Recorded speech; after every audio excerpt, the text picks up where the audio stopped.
العوالم كيف ذقت سعادة. بسم الله الرحمن الرحيم. الحمد لله رب العالمين، والصلاة والسلام على أشرف الأنبياء وخاتم المرسلين، نبينا وقدوتنا وقرة أعيننا محمد بن عبد الله الهادي الأمين، وعلى آله وصحبه أجمعين ومن سار على هديهم إلى يوم الدين. أما بعد. Allah hamda Resulullah sallallahu aleyhi ve sellem'e durud salavatlarını yollagandan keyin maqsad kelsa qarindoshlar, shayxninki avval surgan iborasi "Fen-nefsu allati beyne cembeyil insan emruha azim ve şa'nuha kebir." Shayx deydikin, insonning ikki biqini o'ttirisiga joylashgan, ya'ni inson vujudiga joylashgan bu nafs emruha azim ve şa'nuha kebir. Uning ishi katta, martabasi buyuk. Nefsinin qilgan ishlari katta, cho'ng ishlarni qiladi.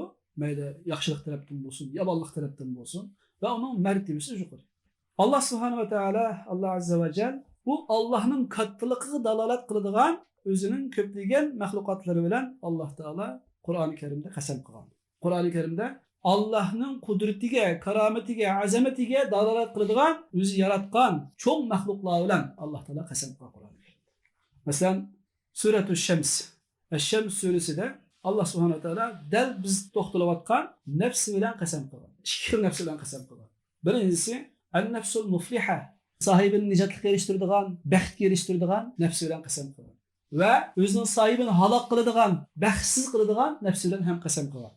Allah taolo deydi-ki, Bismillahirrohmanirrohim: "Vash-shamsi va duhaha wal-qamari iza talaha wan-nahari iza jallaha wal-layli iza yaghshaha was-samai wa ma banaha wal-ardi wa ma tahaha wa nafsin wa ma sawwaha fa'alhamaha fujuraha wa taqwaha qad aflaha man zakkaha wa qad khaba man dassaha."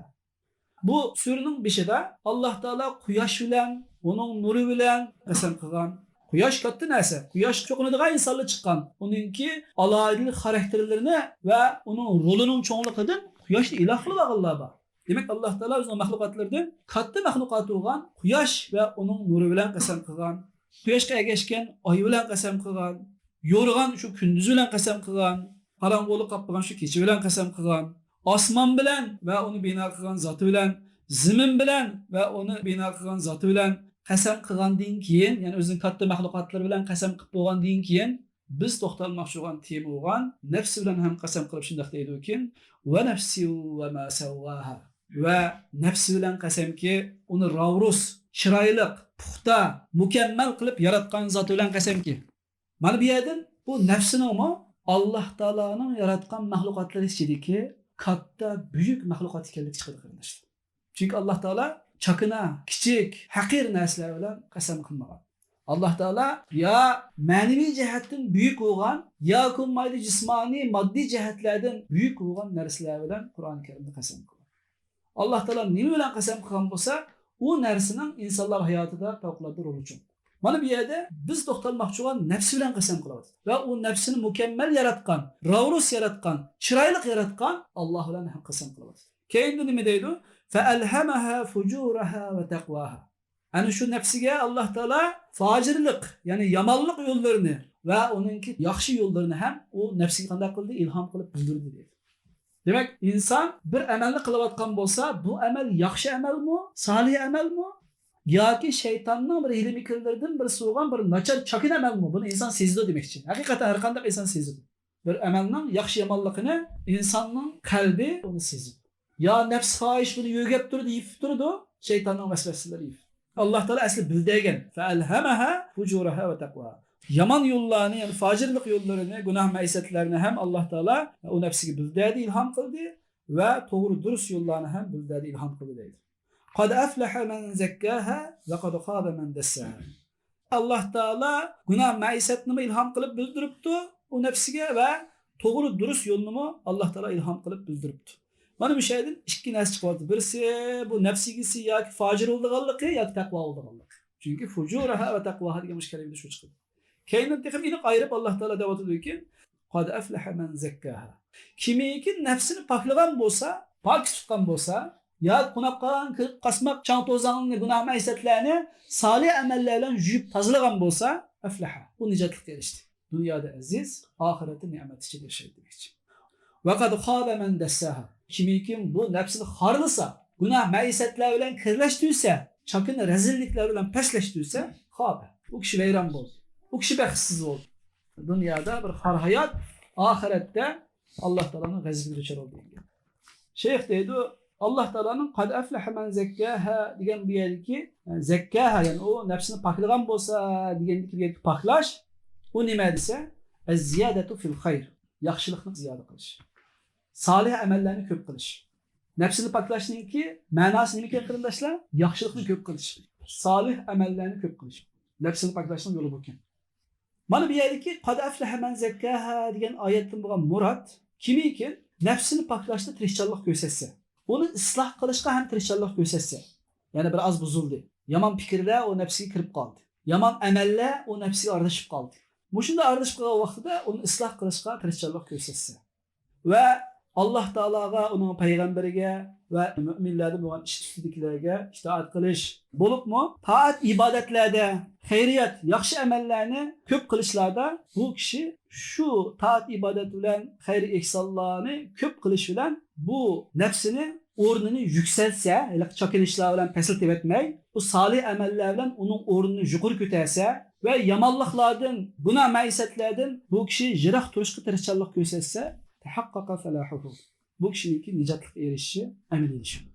Kimiki nefsini paklash nijotlikka erish dedi o. Demek yerdeki paklash nima bilan bo'lgan qarindoshlar? Yaxshi amallarni ko'p qilish bilan. Biringiz gapiraylik. Xo'sh. Endi Alloh taolaning vaqad khaba men dassaha degan so'ziga kelsak, o'zining nafsini xorlagan kishi u vayron bo'ldi, halok bo'ldi, naumid bo'ldi degan bu oyatga kelsak, mana bu yerdagi o'z nafsini xorlash u bo'lsa-mu o'z nafsini past qilish, yegurish, hatto yoshirib ko'rinmaydigan qilib o'tish. Müşahidin shunda bir ma'nolar chiqyaptiki, qarindoshlar, nijotlikka erishadigan, qutuq qozonadigan nafsining o'rni maqomi yuqorilayotdi. Salih amallar bilan yuqorilayotdi o'rni, egizlayotdi. Ma günah maisiyat bilan onu xorlagan bo'lsa bu kishi vayron bo'ldi dediki, günah maisiyat bu nafsini xorlab qanday qilyapti o'rnini pastlatib yetib bordi. Shuning uchun shayx deydi-ki, bu yerki nafsini xorlash, u nafsini past qilish, hatto ixfa, yoshirib ko'rinmaydigan holatga keltirib yetishapti. Günah maisiyatlar bilan ko'mbitish, o'rnini past qilib yetish.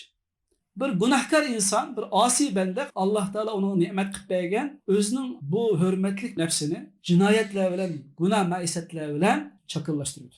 Çünkü Allah Teala qasam qildi nafsi bilan. Andavanki bu hurmatli nesken, katta nesken. Ve nefsi ve ma sevvaha deb nafsi bilan qasam qildi bu. Demek bu hurmatli ali bu ne'mat bo'lgan nafsini asi inson qanday qiladi?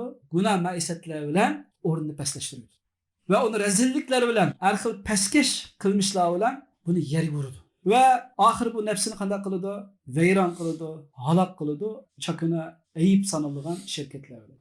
Ahir berib bu nefsin nimaga aylanganda daniyatan vazi'atan munhattatan pes, haqoratlik, ahonatlik, xor bir nefsiga aylandi.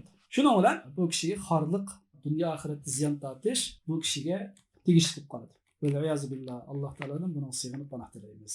Bu mazmundan qarindoshlar nefsinin onu paklash bilan ali üstünlük mertebeli derece ko'taroladiganligimiz, günah maisiyat bilan o'rnini tövəlletib yerga uradiganligimiz hech qiladi mazmunlar. Muallif yuqorqi so'zlarini texam ochiqlashtirib, nafsini ikkiga ayirgan cho'ng jihatdan. An-nufusu sharifa, sharaflik, oliyjanob nafs va nufusu daniya, pas, chakana nafs. Birisi jannatga ulashtiradigan nafs, yana birisi jahannamga toradigan nafs demakchi. An-nufusu sharifa, pok bo'lgan, sharaflik bo'lgan, oliy bo'lgan bu martabelik bu nafs, pas, chakana narsalarga rozi bo'lmaydi. Eng ustun bo'lgan, ya'ni salih amallardan demakchi-da, afzal bo'lgan, akıbeti maqtilindigan narsalarga rozi bo'ldi. Masalan, mu'minning nafsi. Mu'minning nafsi har qanday bir rezillik, pastkeşlik, günah maisiyatlarga rozi bo'lmaydi. Agar bilmasdan qilsagan bo'lsa, nihoyatda beorom bo'ladi shu kuni. Uyqusi kelmaydi, ichi siqiladi, qo'li ishga bormaydi. Shu ishni qilsag'aniga, shu pastkeşlikni qilsag'aniga. Chunki uning asl nafsi qanday? Oliyjanob, martabalik nafs, sharaflik nafs. Qachoniki bir pastkeşlik kirib qolsa, bir günah maisiyat kirib qolsa, u kishi unga rozi bo'lmaydi. İkincisi olan en-nufusu deniye, çakına pes nefs uçudu ise, şu peslik, çakınlıkla etrafını çökülüp yürüdü. Xuddi şivin, nicaset, ahlet, şirindilerinin etrafını pekrap jügendek, pes, çakına nefsi ilgisi, rezillikler, peskeşlikler, günah, meisetler, şeytanın harikın ilmi kirleri, ayallah taraftan. Mayli mal dünya tarafdan, mayli hukuk mensep tarafdan, mayli kolumuzdaki telefonun selbi taraflardan. Kaçan kim telefonunu açsa, şu özünün ahlakı doğru kelmeydigan, imanı doğru kelmeydigan, şu rezillik, şu çakınlık, şu hayasızlık, ahlaksızlıklarla körüdür yenge. Çakın nefsigisi. Ali Cenab nefsigisi şu, onda kalmaz.